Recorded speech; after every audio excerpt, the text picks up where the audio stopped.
Hello. Ngayon, yung papakita ko sa inyo yung ating project na calculator. So, run natin siya. Ito yung interface niya. So, para i-check natin kung gumagana sila lahat, pipindutin natin sila isa-isa. So, magsimula tayo sa numerics from 0, 1, 2, 3, 4, 5, 6, 7, 8, 9.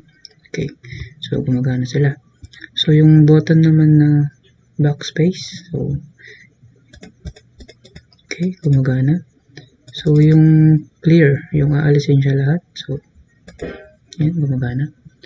So, yung mga operations naman. So, 1 plus 1 equals 2, right? 1 minus 1 equals 0, right? 1 multiplied by 1 equals 1. 1 divided by 1 equals to 1. Okay. So, yung decimal naman, 1.5 plus 1.5 equals, right?